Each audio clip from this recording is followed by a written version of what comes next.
사도행전 20장 1절부터 16절까지.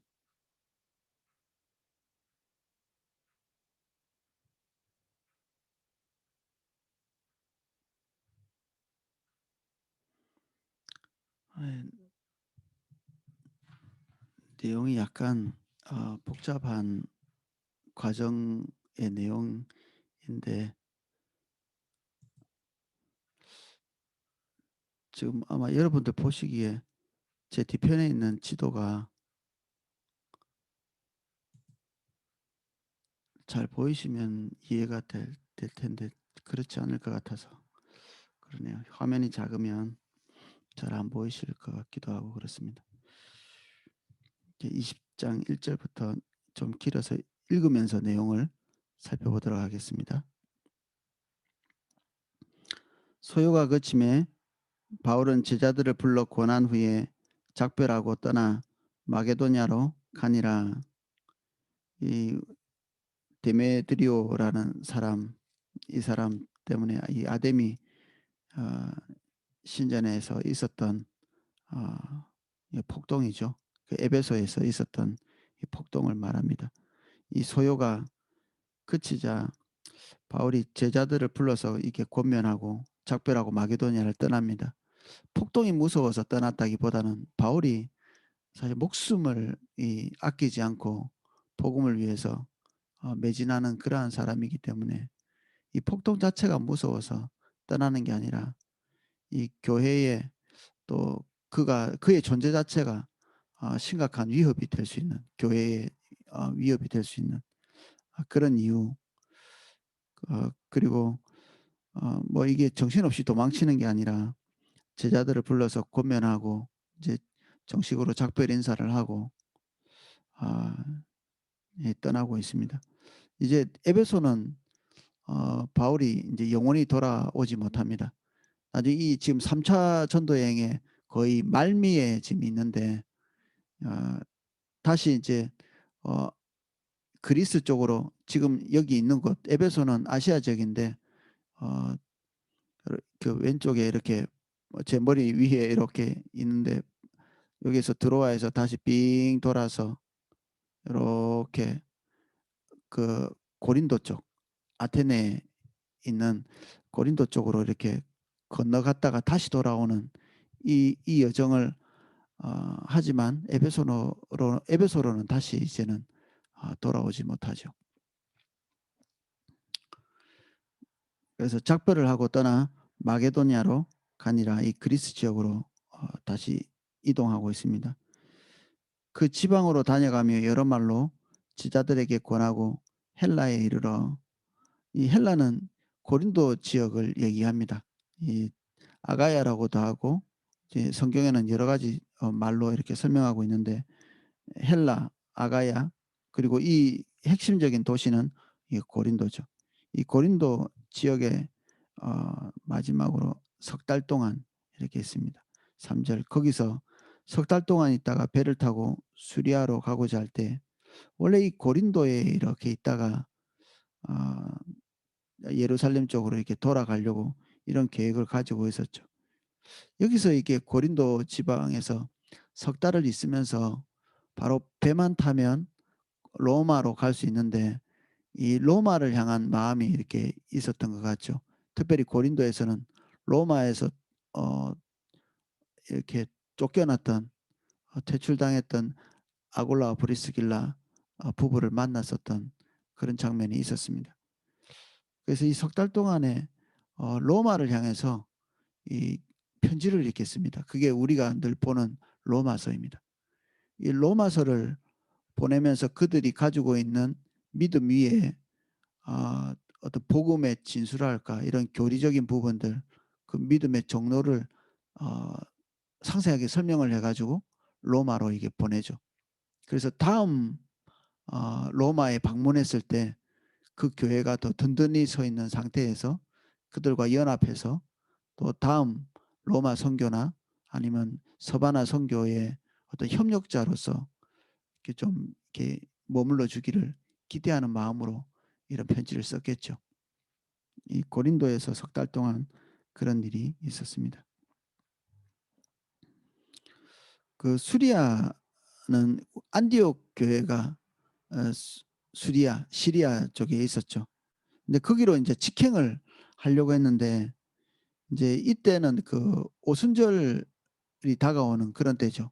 이 매해 요 시간이 되면 해외에 있는 많은 유대인들이 다 예루살렘 쪽으로 이동을 하죠.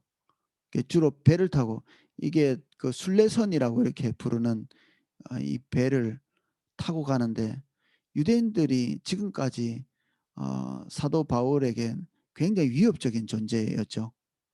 그래서 여기에 유대인들이 자기를 해하려고 공모함으로 이게 유대인들과 함께 배를 타고 갈 때 그들이 이 바울을 바다에 밀어버린다든지 뭐 어떻게 그들 공격해 가지고 바울을 공격해서 죽인다든지 이런 해하려는 공모가 있었던 것이 바울에게 이렇게 들어온 거죠. 그래서 이 배를 타고 가면 이제 빠를 텐데 이제 배를 타지 못하고 어 다른 팀들은 다 배로 가는데 혼자서 걸어서 어 다시 그 원래 왔던 길을 거슬러서 아시아 쪽으로 이렇게 넘어가게 됩니다. 4절이 그런 과정입니다. 아시아까지 함께 가는 자는 베레아 사람 프로의 아들 소바도와 데살로니가 사람 아리스다고와 세군도와 더베 사람 가이오와 및 디모데와 아시아 사람 두기고와 드로비모라. 그들은 먼저 가서 드로아에서 우리를 기다리더라. 이 아시아에서 함께 가는 자, 이 바울과 지금 동행하고 있는 이 사람들이 어, 각 지역의 리더들입니다. 이게 각 지역 교회를 대표하는 사람들이죠. 이 공교롭게도 이 사람들이 7명이죠. 예루살렘 교회의 일꾼들이 이 사도들을 제외하고는 7이었죠. 집사 7을 세웠는데 이 지역마다 대표들이 꼭 이렇게 7명을 맞춰서 소개하고 있는 게 어, 이방인 교회와 어, 이 예루살렘 교회가 대칭을 이루는 것처럼 이렇게 기록한 이게 누가의 의도이기도 하고요. 하나님께서 동일한 은혜로서 이렇게 교회를 세워가는 이런 것들을 굳이 이렇게 표현하고 싶었던 것 같습니다. 소바도와 아리스다고 세군도 이 사람은 마게도니아 출신이고 가이오와 디모데 두기고 가이오와 디모데는 갈라디아 교회를 이렇게 대표하는 대표자이고요. 두기고와 드로아비모 이 사람들은 아시아 지역의 에베소 지역 어, 교회의 대표로서 이렇게 어, 나와 있습니다. 그리고 누가도 지금 동행하고 있는데 아마 누가가 이 고린도 지역의 교회를 대표하는 그런 존재로서 이렇게 있지 않았나. 굳이 이렇게 이 많은 사람들이 같이 예루살렘으로 가야 되는 이유가 뭔가 뭐 여러 가지 생각해 볼 수 있는데 이 지역에서 그 많은 헌금 정말 거액의 각 지역에서 다 헌금을 이렇게 거두어 드렸고 사실은 예루살렘 교회는 정말 가난했거든요. 그리고 가뭄이 들었었고 이 지역의 이 열악한 경제적인 형편들을 이 그래도 조금 이렇게 부요했던 이 지역 이방인 지역에 있는 교회들에서 연보를 하려고 했죠.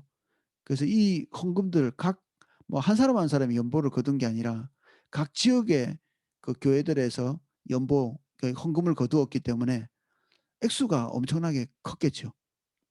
그러니까 이 거액의 헌금들을 또 잃어버리지 않기 위해서는 또 사람도 필요했을 거고요.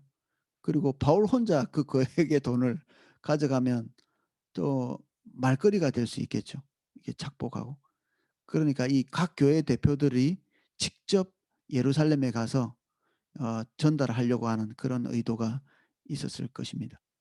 그리고 또 하나 이 대표들이 예루살렘 교회를 대표해서 또 교제하고 인사하고 이 헌금을 가지고 가면서 같이 교제도 하면서 예루살렘에 있는 어 유대인의 교회와 그리고 이방에 있는 그 이방인 교회가 하나의 교회임을, 그리고 연대하고 있음을, 그리고 그렇게 해야 또 마땅한 거죠.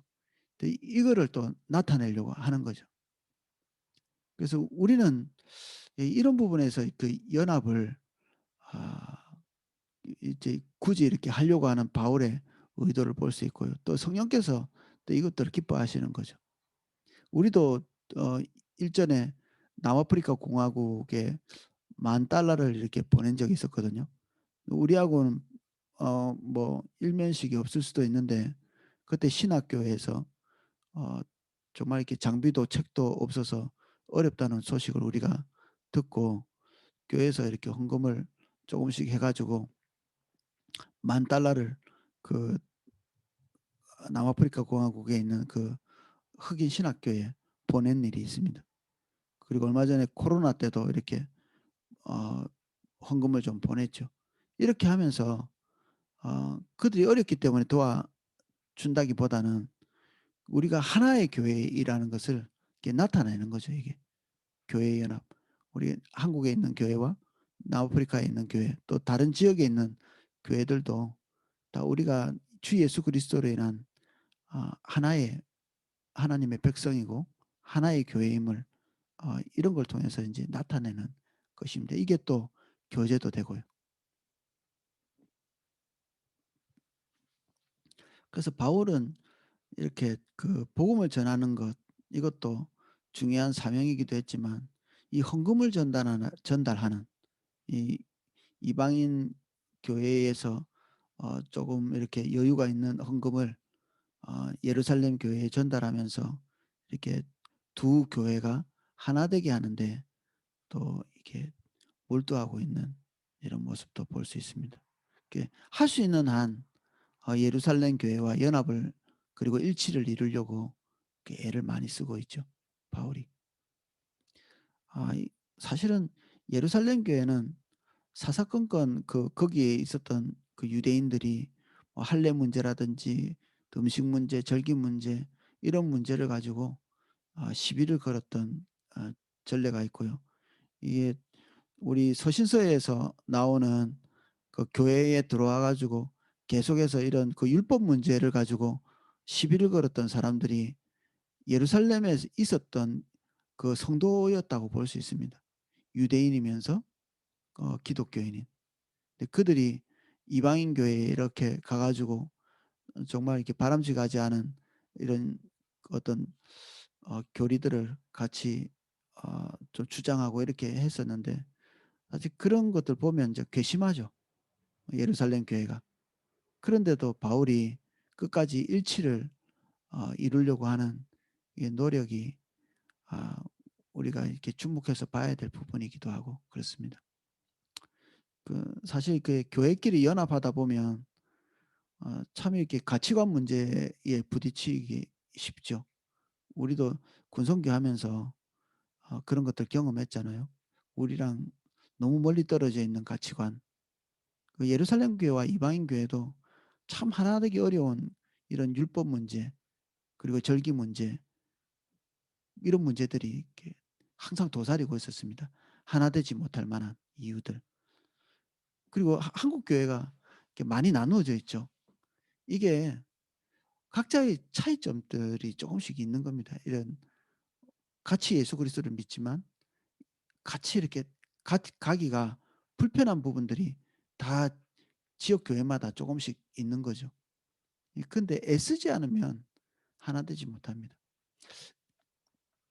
어떤 그 책에 보면 보니까 전 세계에 있는 그 기독교의 그 교리의 차이점이 5% 미만이랍니다. 5%. 핵심적인 교리들이 다 같고 아주 미세하게 작은 부분들이 있는데, 사실 이것 때문에 교회가 이렇게 나누어져 있는데, 이게 요 지게 만든 그 교리의 다른 점들이 5%라는 거죠. 근데 이 5%가 아 그렇게 중요하냐? 이 조금 달라도 되는 그런 교리들인 거죠. 우리는 침례교니까 침례를 하잖아요. 제가 이게 세례를 침례로 바꾸어서 이렇게 읽는 거를 종종 보실 텐데 뭐 침례가 우리는 올바른 가치라고 보기 때문에 어 그렇게 하는 것이고 그런데 뭐 저도 장로교회 교인이었고요 처음에는. 예. 그리고 저도 세례를 받았고 침례를 받은 게 아니라 그 세례받고 또 우리 포도나무 교회 와서 침례도 받았습니다. 둘 다 받았죠 제가. 근데 이게 어 핵심적인 문제는 아닙니다. 이게 우리가 믿음과 그리고 성령을 받는 것 이거는 핵심적인 문제인데 이것을 증명하는 세례나 침례는 그 형식적인 문제죠. 그러니까 이런 것들이 뭐 다르다고 우리의 믿음이 완전히 이렇게 판이하게 다르다 이렇게 보기는 어려운 문제죠. 그리고 성찬도 여기 초대교회는 이 성찬과 만찬, 애찬이 붙어 있었습니다. 그런데 고린도 교회에서 일어난 일처럼 그 애찬의 문제가 좀 심각했거든요. 부자들은 많이 싸 가지고 와 가지고 좀 자기들끼리 그냥 배불리 먹고 말고 가난한 사람들은 좀 먹을 것이 별로 없어서 그냥 싸우지 못해서 안에서도 문제가 되는 그래서 이 처음에 좋은 전통이었던 이 애찬 자체가 사라져 버리죠. 그러니까 성찬만 남게 되는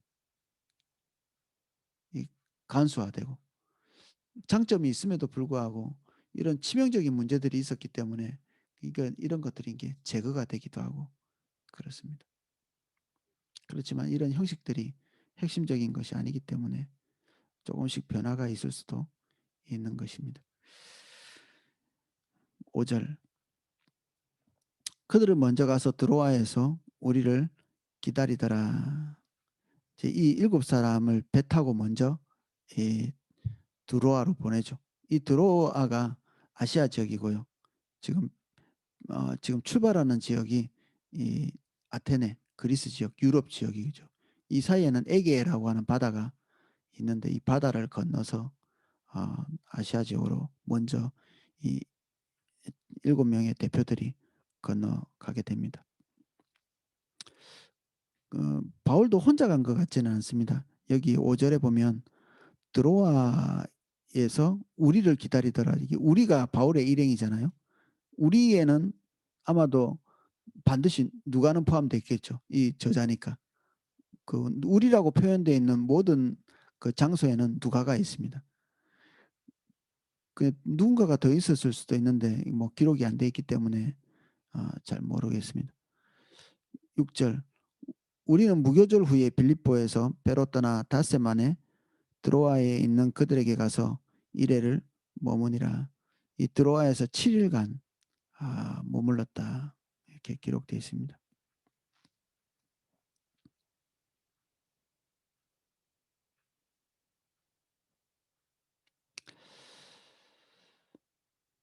(7절) 그 주간의 첫날에 우리가 떡을 때려 하여 모였더니 바울이 이튿날 떠나고자 하여 그들이 강론할새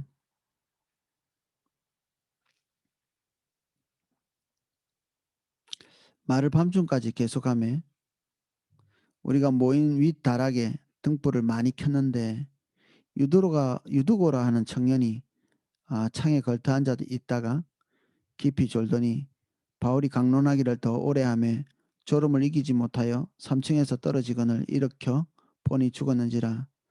바울이 이 빌립보에서 이 밤이 새도록 아주 밤늦게까지 강론한 것 같습니다.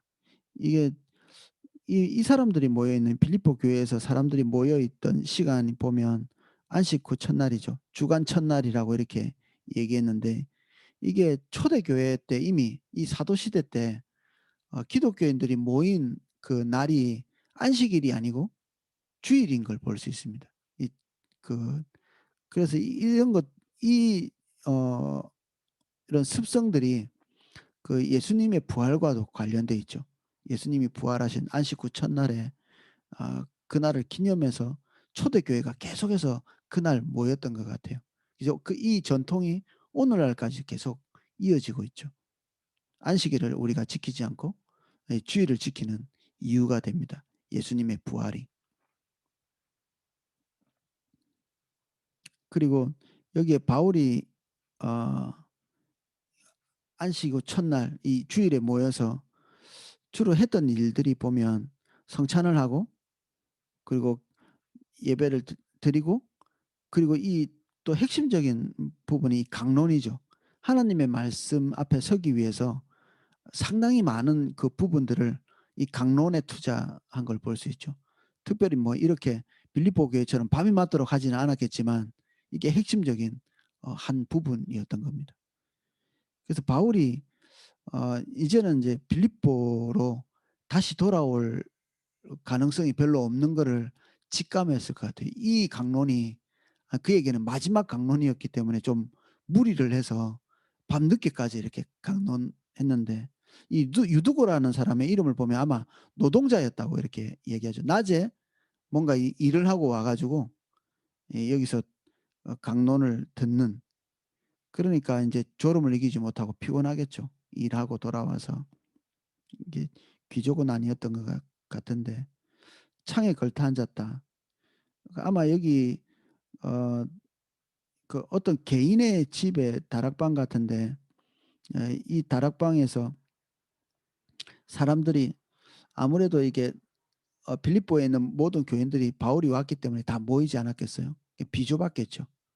거기다가 뭐 이 불도 켜 놓고 이러면 아무래도 이게 산소도 부족하고, 그리고 밤늦게까지 했기 때문에 또 창틀에 앉았다. 아마 나이 많은 사람들은 좀 편안한 자리에 앉았겠지만 유두고가 뭐 아마 자리가 비좁아서 이 창틀 정도까지 밀려났겠죠. 젊은 사람이니까. 근데 여기서 졸다가 떨어져서 죽었다. 이게 뭐 기절했느냐 죽었느냐, 지금 이게 기록한 사람이 의사잖아요. 누가가 의사거든요. 근데 이게 정확하겠죠. 이 죽은 겁니다 이게. 떨어져서. 10절, 바울이 내려가서 그 위에 엎드려 그 몸을 안고 말하되 떠들지 말라, 생명이 그에게 있다. 살아난 것입니다. 하나님의 은혜를 베풀어 주신 거죠. 그리고 이 강론을 또 계속합니다. 이게 참 놀랍죠. 이 한 사람이 죽었다가 일어난 이런 기적적인 일이 있었는데 살아나고 난 다음에 이 강론은 또 계속하고, 이게 초월적인 것과 그리고 이 일상적인 것들이 같이 너무 자연스럽게 공존하고 있는 모습입니다. 올라가 떡을 떼어 먹고 오랫동안 날이 새기까지 이야기하고 떠나니라. 아마 유두고 사건 이후에는 이게 이제 강론에서 서로 이렇게 어 대화하는, 질문하고 아마 대답하고 뭐 이런 식의 모임을 날이 새기까지 계속했다. 이게 설교 듣는다고 철회를 한 거죠. 그리고 교제한다고 철회를 한 것이고. 늘 이렇게는 안 했겠죠. 지금 이 바울을 마지막 전송하는 마지막 때이기 때문에 이렇게 한 것 같고, 사람들이 살아난 청년을 데리고 가서 적지 않게 위로를 받았더라. 13절입니다. 우리는 앞서 배를 타고 앗소에서 바울을 태우려고 그리로 가니 이는 바울이 걸어서 가고자 하여 그렇게 정하여 준 것이라. 이 빌립보에서 앗소까지 이동을 하는데 바울이 걸어서 가죠. 다른 사람들은 배를 타고 가고 어 바울만 걸어서 누구하고 동행하지 않고 걸어서 갑니다. 이 에베소와 앗소까지의 거리가 한 3일 정도 거리라고 합니다. 3일 정도. 이게 도보로 3일 이렇게 걸어갔다. 이게 전도를 한 것 같지도 않고요. 그리고 굳이 일행이 있는데 먼저 배를 떠나 보내고 혼자서 이렇게 걸어서 간 이 마게도냐 지역, 여기 이 드로아, 앗소 이렇게 돼 있죠. 앗소 여기. 이 지역에 아주 뭐 길지는 않은데 이 거리 한 3일 정도의 도보로 갈 수 있는 거리를 홀로 가면서 뭘 했을까?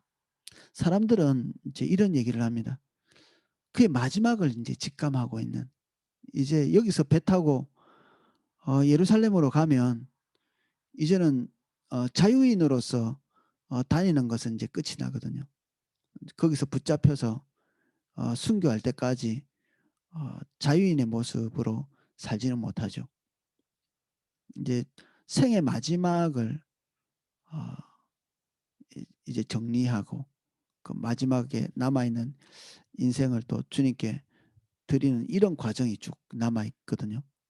이 자유인으로서 자기가 결정하고 다니는 것은 이제 마지막이었다고 볼 수 있죠. 성령께서 아마 그런 부분들을 이렇게 많이 말씀하셨을 것이고, 그래서 어떻게 사람들과 같이 있지 않고 이 트로아에서 아소까지 이 걸어가는 이 3일 길의 거리를 뭐 주님과 동행도 하고 교제도 하고 기도도 하고, 이게 아마 그 이 걷는 거리 길이 되게 아름답다고 합니다. 이게 그 동영상 같은 데 이렇게 보시면 드로아에서 아소까지 굳이 걸어가는 그런 동영상도 있습니다. 이 지역이 뭐 그 성지순례의 뭐 인기 코스는 아닌데, 이 그때 이동하는 곳이 한 4월 정도 되는 그래도 겨울은 아닌 그런 때이기 때문에 아마 걷기에 좋은 그런 시간이었을 것이고, 바울에게는 생의 마지막 어떤 정리를 하는 지금 1 차, 2 차, 3차 전도 여행을 이제 거의 종료해 가는 그런 시점이기 때문에 자신의 그 사역도 어떻게 보면 좀 정리하는 그런 시간이었다고도 볼 수 있겠죠. 저도 이렇게 그렇고 우리 성도님들도 그렇고 이제 이런 시간들이 좀 어느 한 지점에서는 필요하지 않을까. 우리 신앙생활 지금까지 해온 것들을 쭉 정리하고 주님 앞에서 서 있었던 과거 지금까지 이렇게 쭉 달려왔던 거를 한번 정리하고 하나님 앞에서 이렇게 한 3 일씩 이렇게 뭐 꼭 금식하고 이렇게 안 하더라도 정말 자유로운 시간들, 다른 사람과 방해되지 않는 딱 홀로 있는 시간들을 좀 따로 떼서 우리의 생애를 한번 전반적으로 한번 정리해 보는, 뭐 우리가 뭐 죽지 금방 죽지는 않겠지만 우리 생애 다음 이 어떤 그 주님과의 동행을 준비하기 위한 어떤 시간들을 좀 가져보기도 하고, 그렇게 하는 시간도 유익하지 않을까. 바울로부터 그런 것들을 우리가 좀 배워보려고 저도 그런 시간을 좀 가지면 좋겠다는 생각이 듭니다. 14절, 바울이 아소에서 우리를 만나니 우리가 배에 태우고 미둘레네로 가서 거기서 떠나 이튿날 기오 앞에 오고 그 이튿날 사모에 들르고 또 그 다음 날 밀레도에 이르니라. 아소에서 이제 배를 타고 이 갈 때도 마찬가지지만 이 지중해는 함부로 이렇게 직행으로 이렇게 가기가 상당히 어렵습니다. 그래서 그 항구마다 짧게 짧게 이렇게 정박해 가면서 이렇게 가죠. 특별히 그 바람의 방향이 겨울과 여름 이게 바람의 방향이 반대라고 합니다. 그래서 그 순풍을 불 때는, 그리고 역풍을 불 때는 자기가 가려고 하는 방향과 맞춰서 가면 되는데 뭐 항상 그렇게 갈 수는 없으니까 바다를 정중앙으로 이렇게 질러가지 않고 이렇게 많이 여기저기 이렇게 대면서 해변을 해안을 따라서 이렇게 항해하는 그런 과정이라서 이렇게 지명이 많이 나오는 것입니다.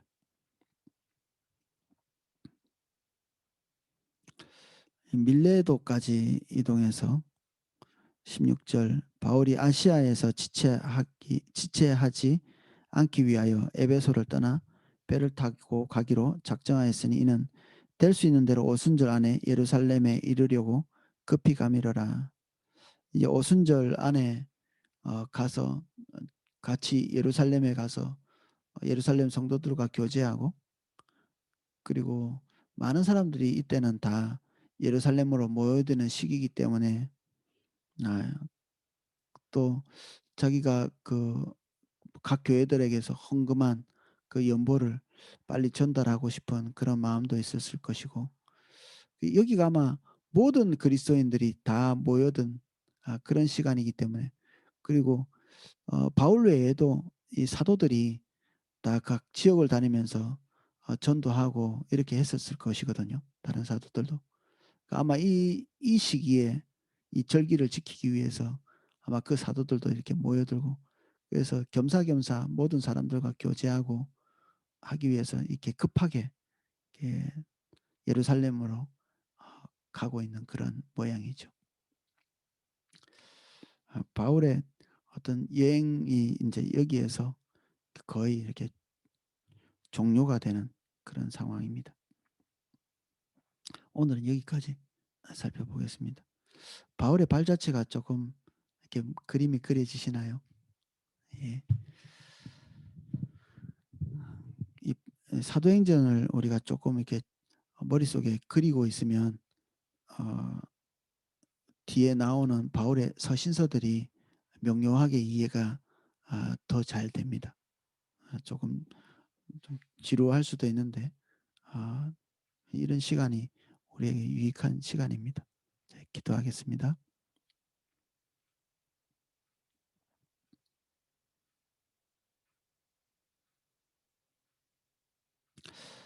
바울이 하나님 앞에서 달려간 이 시간들을 정리하는 것처럼 우리의 달려온 길도 우리가 한번 좀 정리하기를 원합니다.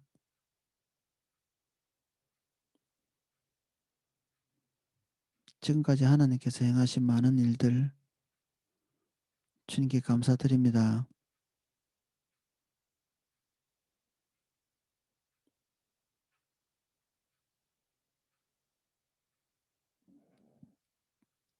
지금 우리 포도나무 교회가 잠깐 멈춰서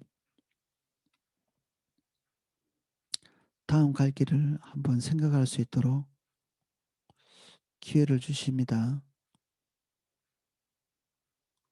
그동안 우리에게 달려오게 하신 이 바쁜 일정, 이 모든 일정으로 인해 주님께 감사드립니다. 하나님이 함께 하시기에 더 가능했던 일들입니다. 이제 우리에게 남은 이 차후에 우리 인생의 남은 여정을 어떻게 걸어가야 될지 주님의 인도함에 우리의 삶을 맡깁니다.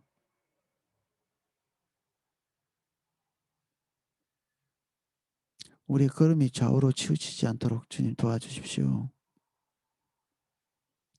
우리에게 새 마음을 주시고 우리의 남은 삶이 주님께 더 소중한, 주님께 더 집중된, 낭비되지 않는 인생이 될 수 있도록 은혜를 베풀어 주십시오. 지금까지 했던 실수는 하지 않게 하시고 지금까지 배워왔던 주의 길은 총동원되어서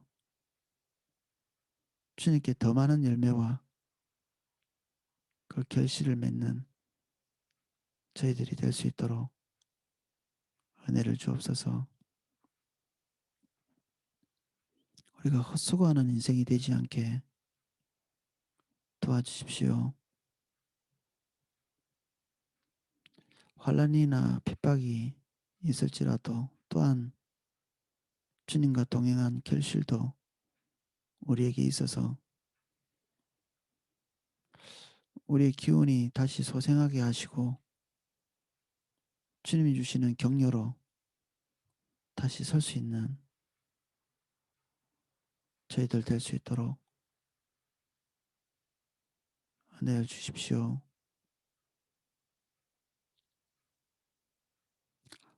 하나님께서 바울의 삶과 함께 하신 것 같이 우리 포도나무 교회와 우리 삼사교구 모든 성도님 한 사람 한 사람의 삶에 동일하게 역사해 주시고